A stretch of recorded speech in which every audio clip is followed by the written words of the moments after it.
Aleluia. Eu convido você a abrir a palavra de Deus no Evangelho de Lucas. Aleluia.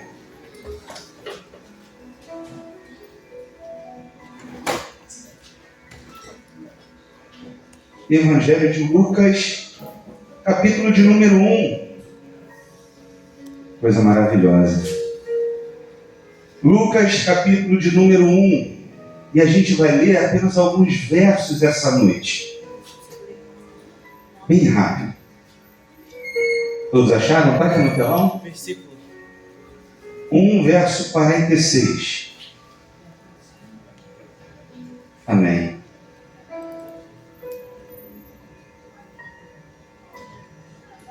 Evangelho de Lucas, capítulo de 1, verso 46, a epígrafe diz assim: Cântico de Maria. Então disse Maria, a minha alma engrandece ao Senhor, e o meu espírito se alegrou em Deus, meu Salvador, porque contemplou na humildade da sua serva, pois desde agora todas as gerações me considerarão bem-aventurada. Porque o poderoso me fez grandes coisas, santo é o seu nome. A sua misericórdia vai de geração em geração sobre os que o temem. Agiu com o seu braço valorosamente, dispersou os que no coração alimentavam pensamentos soberbos, derrubou do seu trono os poderosos e exaltou os humildes. Encheu de bens os famintos e despediu vazios os ricos. Amparou a Israel, seu servo, a fim de lembrar-se da sua misericórdia, a favor de Abraão e da sua descendência para sempre, como prometera aos nossos pais. Feche seus olhos onde você se encontra nessa hora. Senhor, nosso Deus e nosso Pai, que a mensagem, Senhor, que Tu preparou nessa noite venha alcançar os nossos corações. Em nome de Jesus, venha trazer respostas, venha trazer revelação do Teu reino, Senhor. Venha trazer calmaria e paz aos nossos corações. Venha tirar toda dúvida, venha aumentar a nossa fé. E principalmente nessa noite, Senhor, em que celebramos o Natal, ó Pai, a gente possa sentir a Tua presença em nosso meio. Por isso, toma a Tua igreja na palma das Tuas mãos, Senhor. Fala poderosamente aos corações aqui nessa noite. É o que nós te pedimos e te agradecemos. E toda a igreja diga amém. Eu falei de celebrar o Natal, mas na verdade, como a pastora já falou aqui, dia 25 não é o dia que Jesus nasceu. Todos nós sabemos disso, amém?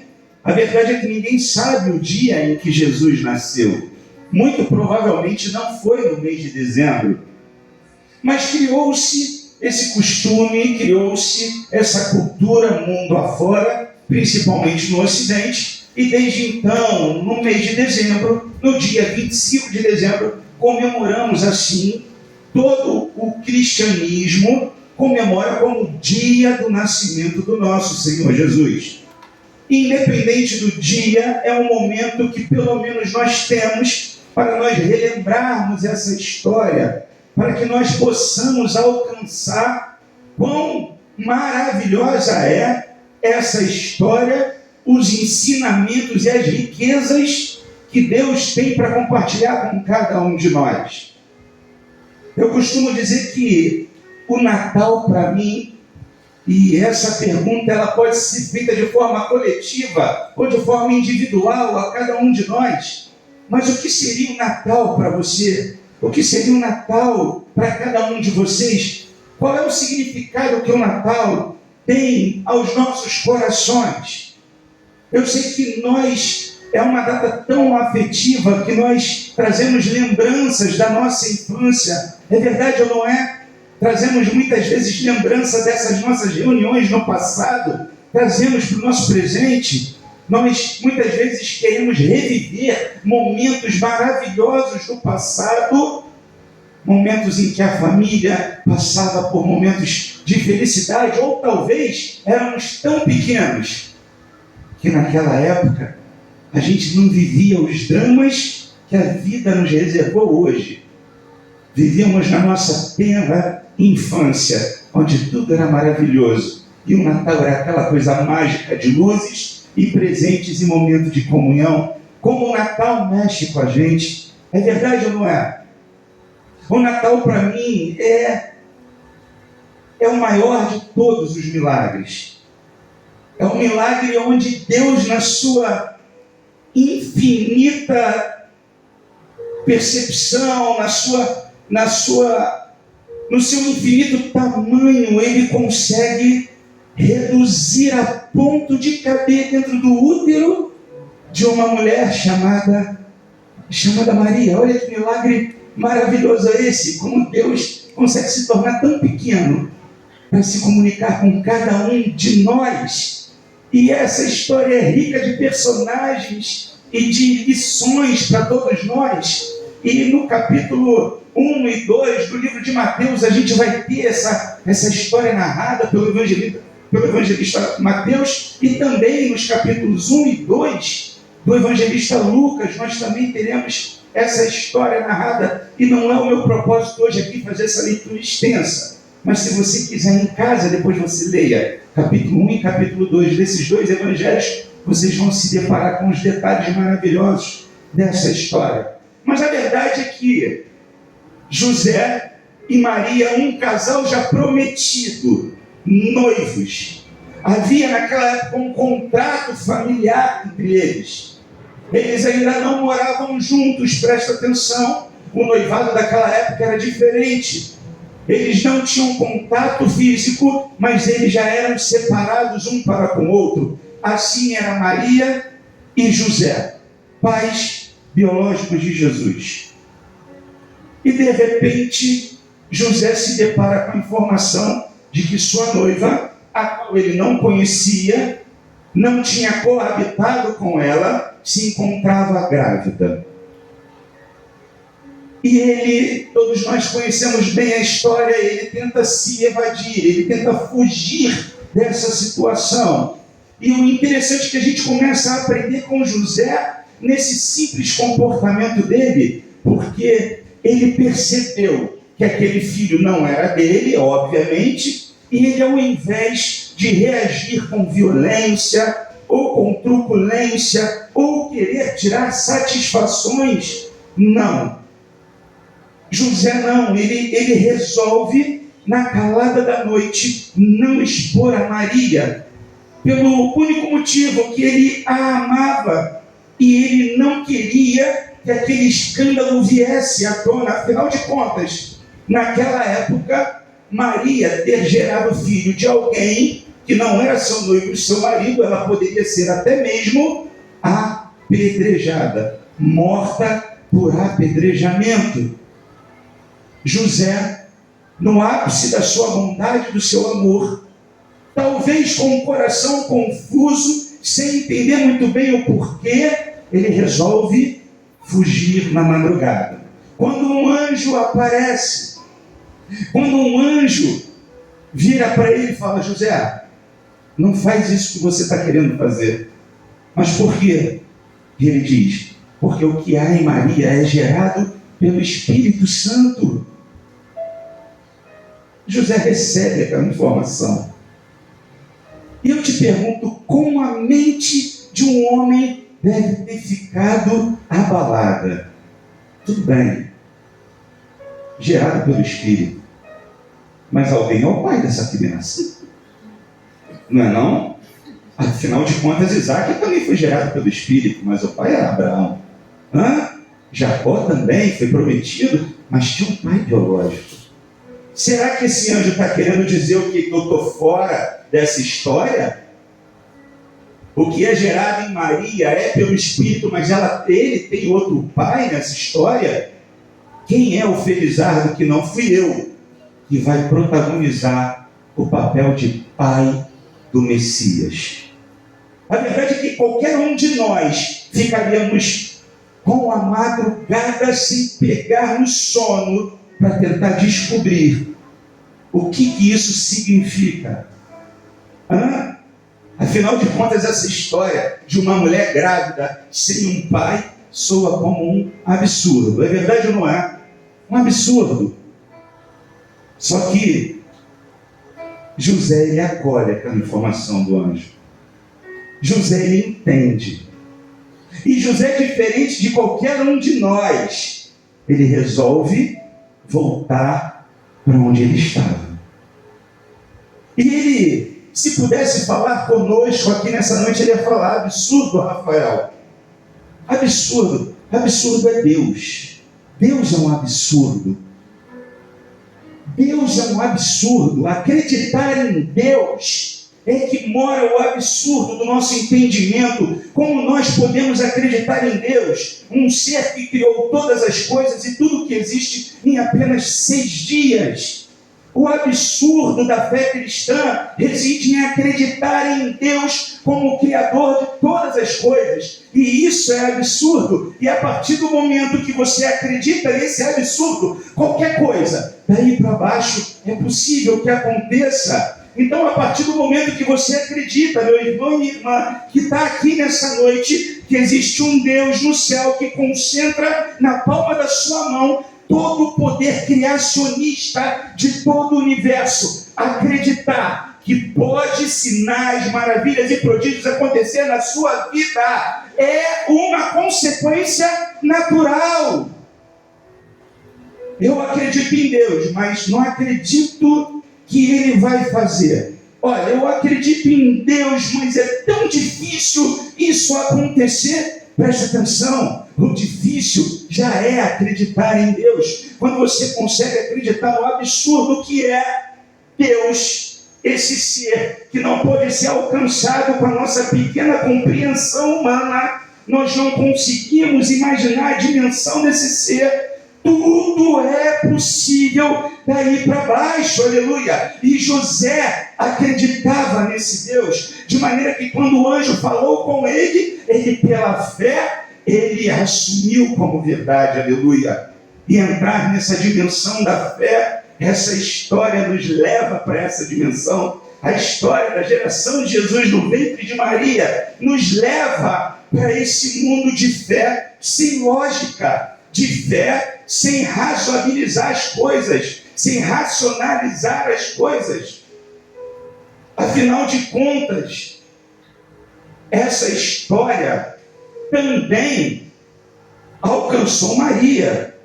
Naquela época, as mulheres, elas viviam em clãs, e elas viviam em tendas junto com as suas outras parentes, irmãs e tias e primas. Imagina a barriga dela crescendo e ela tendo que explicar para as mulheres da sua família que ela ainda era virgem. Ah, Maria, conta outra. Fala logo quem foi que tu deu uma escapada aí. Conta logo para a gente. Conte a verdade para nós.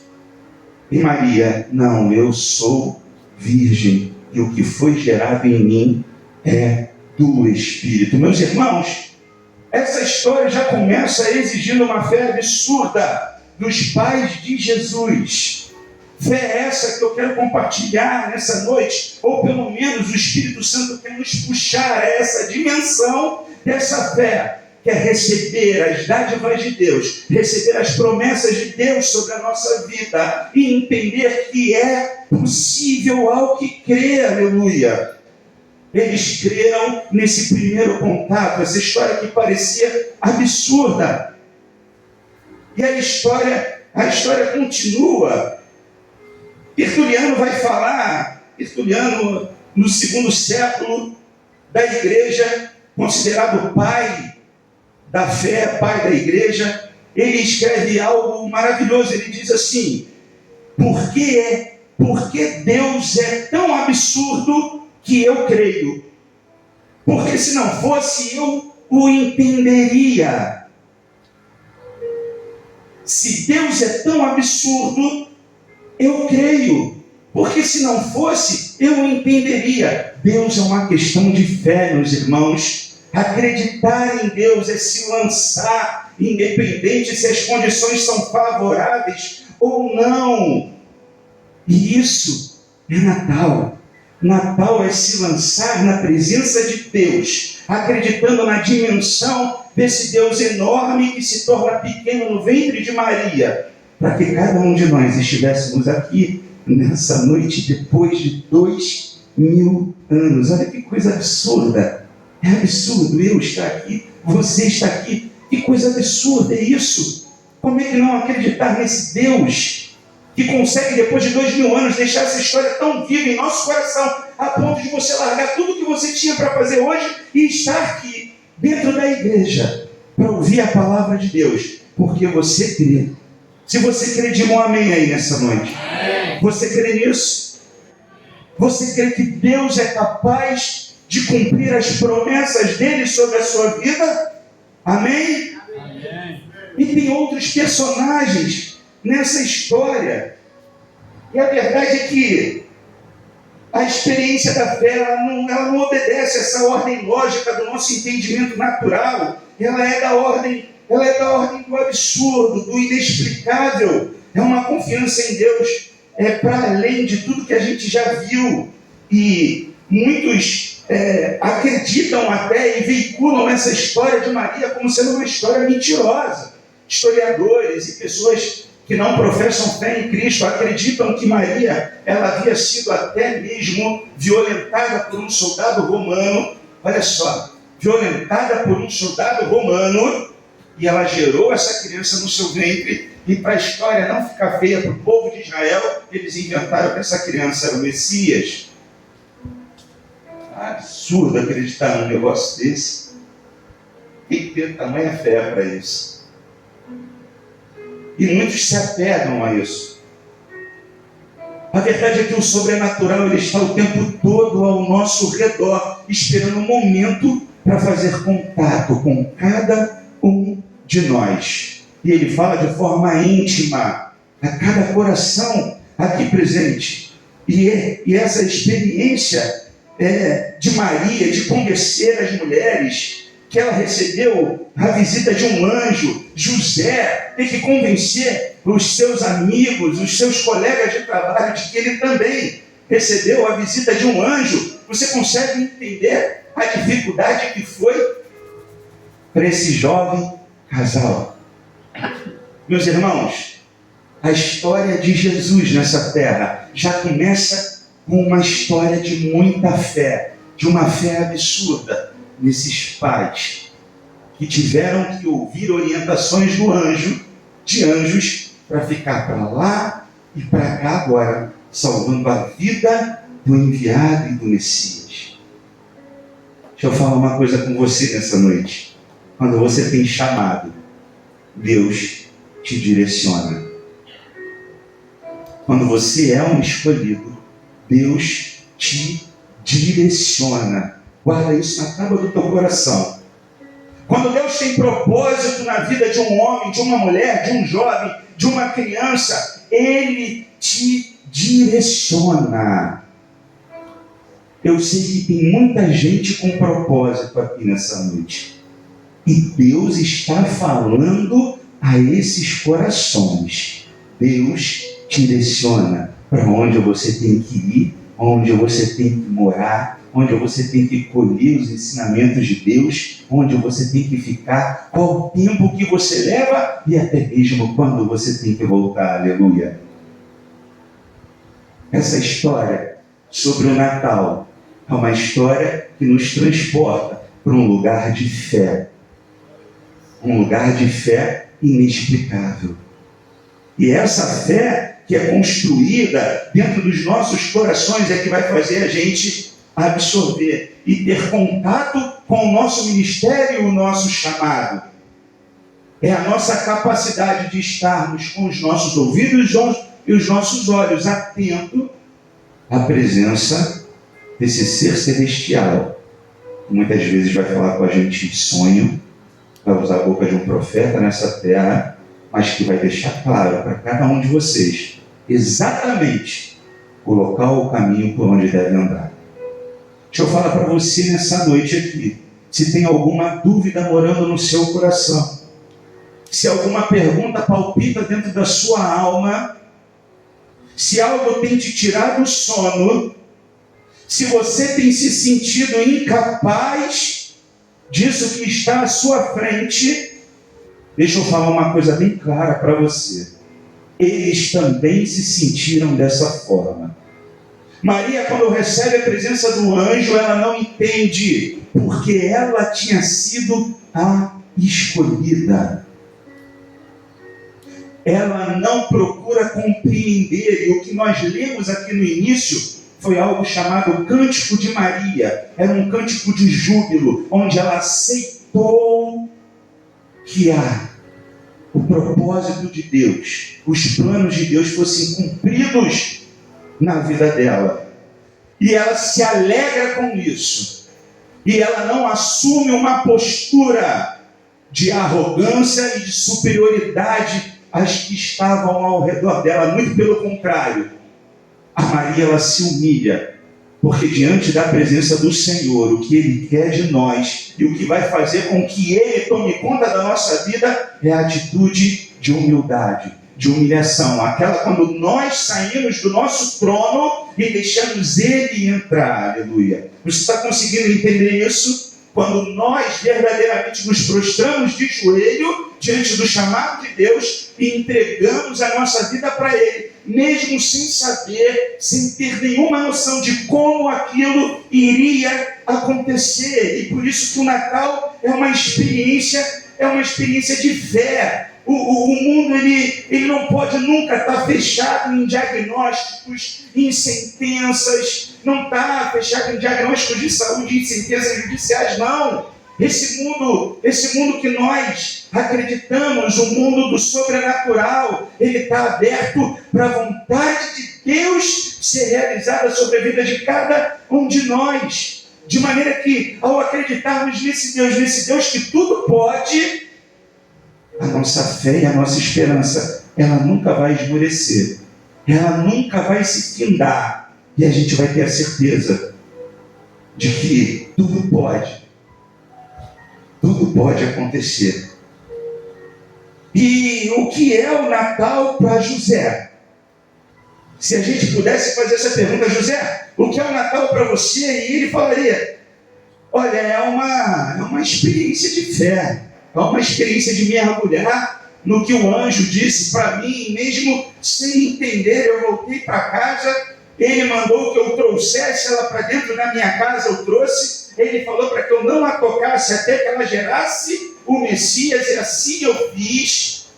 E o Natal para mim é isso, é uma experiência completa de fé, de entrega a Deus.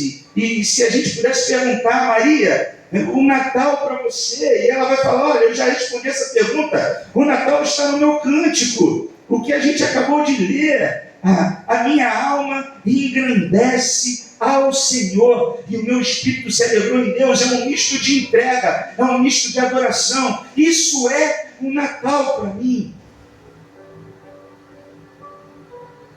O que é o Natal para você? O que é o Natal para cada um de nós? É só um momento de reunião familiar? Ou existe um propósito maior para cada um de nós? Será que a gente vai atravessar essa data desse ano da mesma forma que no ano passado?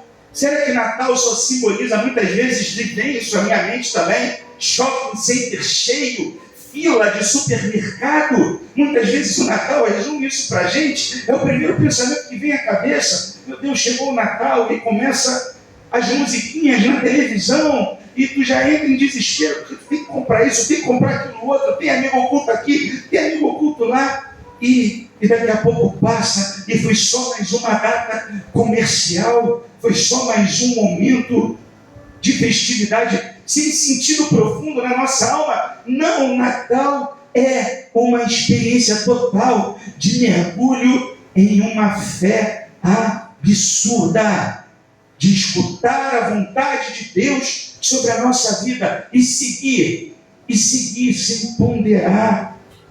E assim foi Maria e José, e seguiram sem ponderar, e viveram o ápice dessa história de fé. E também há outro casal nessa história, chamado Zacarias e Isabel.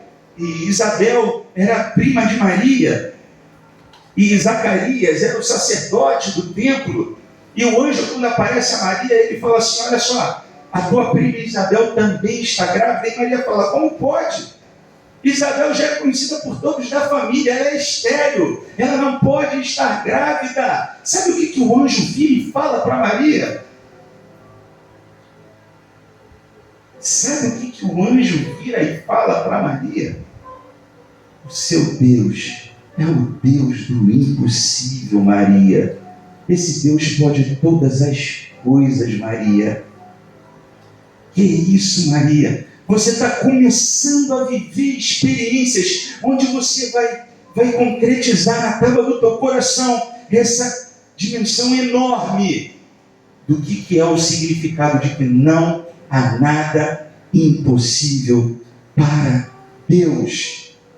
E esse mesmo anjo visita o marido de Isabel, Zacarias, no templo. E a gente conhece bem a história. Aquele homem recebe esse anjo com incredulidade. O que acontece com esse homem?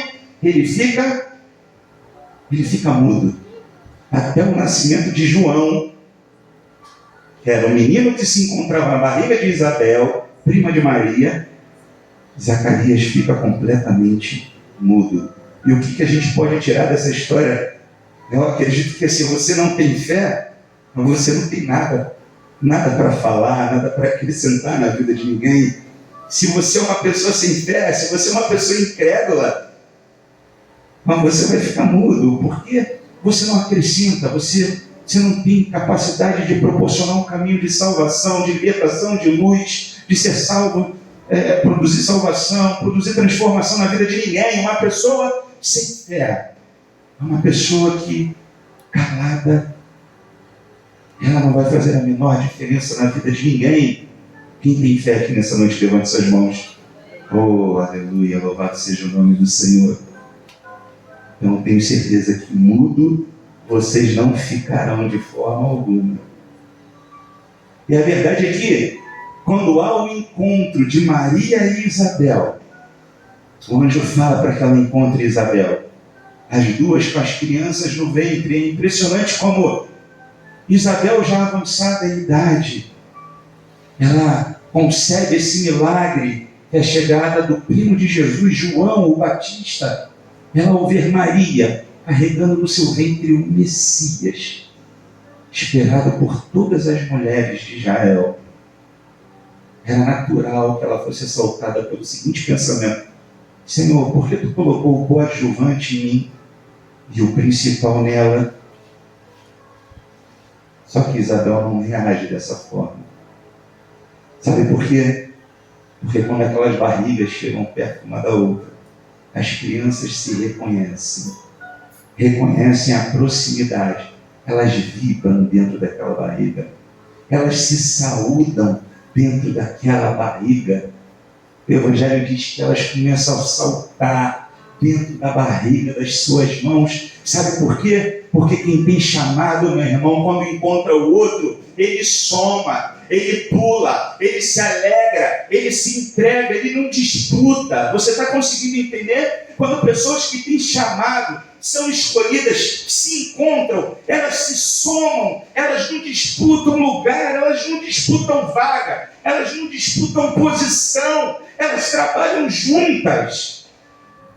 Aquilo é uma igreja que está acontecendo na barriga daquelas duas mulheres. Uma igreja de pessoas que são chamadas, escolhidas, especiais por Deus, que se somam e fazem toda uma obra maravilhosa. E nós conhecemos bem quem é João Batista, o precursor, aquele que preparou a chegada do Messias, aquele que pregou sobre arrependimento e apontou para Jesus e falou: aquele é o verdadeiro Cordeiro que tira o pecado do mundo. Aleluia! Eu não posso desatar as sandálias do seu pé. Olha que experiência maravilhosa, que testemunho maravilhoso, porque quando você é chamado, quando você é escolhido, você sabe exatamente o papel para qual Deus te escolheu, e você aceita, porque você sabe que existe um propósito maior acima disso tudo, e você está colaborando de alguma forma, mesmo que você não seja o protagonista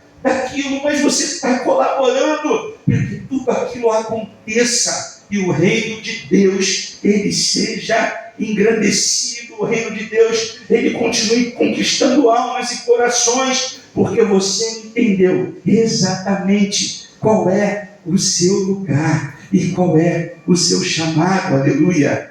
E isso é igreja.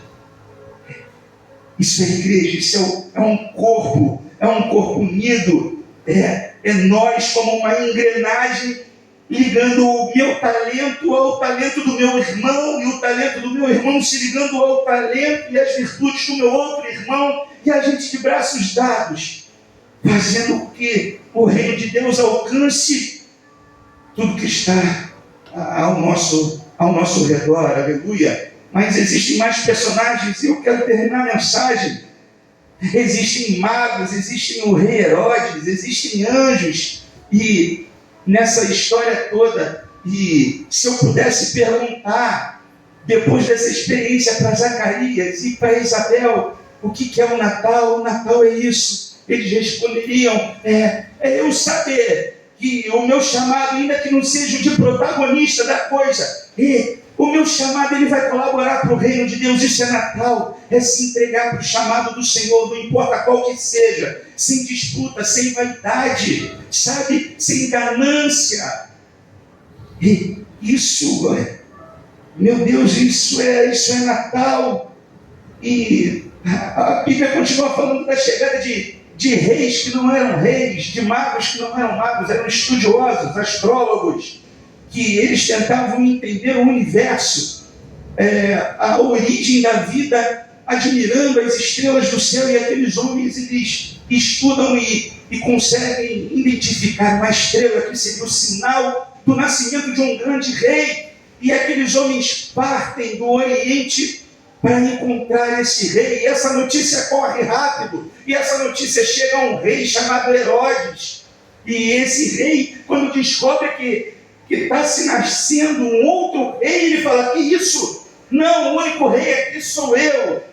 E eu é que sou o rei, eu não vou passar o meu reinado para ninguém, ele é meu, eu não passo minha coroa, o meu trono para ninguém. Quem é esse rei que está nascendo? E ele chama aqueles homens, os estudiosos, os chamados de reis magos na Bíblia, e ele pede para que, ao encontrarem o Messias, falassem para Herodes onde está. E aqueles homens, visitados por um anjo, também encontram o Messias e vazam por outro caminho. Herodes fica mais bravo ainda. E o que Herodes faz? Ele manda matar todas as crianças com menos de 2 anos em Israel. E se pudéssemos perguntar o que é o Natal para Herodes significava isso. O Natal para mim é a chegada de um rei que quer tomar o meu lugar. O Natal para mim é a chegada de alguém que quer usurpar o meu trono, a minha coroa, quer me tirar da minha posição social. E eu estou disposto a fazer qualquer coisa, até matar inocentes, para que isso não aconteça. E quantos de nós vivemos dessa forma? E eu vejo na história de Herodes que ele na verdade, ele manda matar Jesus. E talvez a gente pense porque ele não sabia quem era Jesus. Muito pelo contrário. Herodes manda matar Jesus. Muito pelo contrário, porque ele verdadeiramente sabia quem era Jesus. Ele sabia quem era Jesus. E é justamente por ele saber de quem era Jesus que tinha a capacidade de destronar, de reduzir Herodes a nada, é que Herodes se volta contra ele. E muitos de nós não temos a capacidade de ao encontrar com Jesus, com o rei, sairmos do nosso trono e darmos um lugar para ele, porque a experiência do Natal exige isso. É receber o rei na nossa vida. Quando Jesus se apresenta, a gente sai, a gente tira a nossa coroa. Nós não somos mais donos do nosso mundo, da nossa vida. E a gente cede o nosso trono para que ele sente. A gente dá a nossa coroa, coloca na cabeça dele, a gente se prostra e fala, Senhor, toma conta da minha vida agora, aleluia. Toma conta disso tudo, toma conta dessa bagaça que eu chamo de vida, desse fiapo de desespero, de agonia, de tristeza, que eu chamo de vida. Toma conta disso agora. Seja rei na minha vida. Se faça Natal hoje. Se faça Natal hoje na minha vida. Vamos se colocar de pé, senão vou passar das 10 pregando, tem tantos personagens para falar. Que essa experiência, e me perdoem pelo horário, de Deus. Natal é isso. É presença de Deus. E se a gente pudesse perguntar para o último personagem, o que é o Natal? Né? Que eu vou pular um monte de personagens, mas vou chegar no principal. É o Papai Noel, não é? Não? Não é o principal, não? E se a gente pudesse perguntar para Jesus o que é o Natal para ele? E eu fico imaginando ele falando, o Natal é o meu nome, Rafael. O Natal é o meu nome. Como assim? Jesus, Yeshua? Não, aquele outro. Emanuel. Deus conosco. Mas como assim? Onde está Deus? Eu sou Deus. Eu estou aqui. Eu fui enviado para vocês, para habitar no meio de vocês. É Deus em vocês. É Deus em nós. É eu e você, Rafael. Nós dois, um só. É eu e você, McDowell. É nós dois, um só. Para habitar em você. Isso é o Natal. É a presença absurda, absoluta, incompreensível de Deus dentro da nossa alma, sentando no nosso trono, usando a nossa coroa e governando a nossa vida. Esse é o Natal. Esse é o Natal. Que no domingo que vem, todos nós, ao estarmos com a nossa família, na presença dos nossos, em torno da mesa, a gente possa carregar esse sentimento dentro de nós e talvez se perguntarem para vocês o que é o Natal. O Natal é que Deus está aqui. Deus verdadeiramente está aqui. Eu entendi a chegada do Messias. Ele nasceu naquele dia do ventre de Maria, mas ele nasce todos os dias dentro da nossa alma. E que ele possa estar mais vivo do que nunca dentro de cada um de nós. E não seja só mais um final de ano, não seja só mais uma experiência dramática de shopping e mercado e correria. E hoje, olhando para minha esposa o dia inteiro na cozinha fazendo comida, e isso é o Natal, mas que seja muito além disso, que seja a presença de Deus constante dentro de cada um de nós. Que nesse Natal a presença dele seja contigo, meu irmão, contigo, minha irmã, meu jovem, seja com a tua família, em torno da tua mesa, com os teus familiares. Busque a presença de Deus, busque intimidade com Deus. Faça o Natal verdadeiramente ser Natal nesse dia. Faça uma oração. Ah, pastor, só eu sou cristão. Só eu sou crente lá na minha família. Pede licença para eles e fala: eu posso fazer uma oração rápida antes de nós comermos?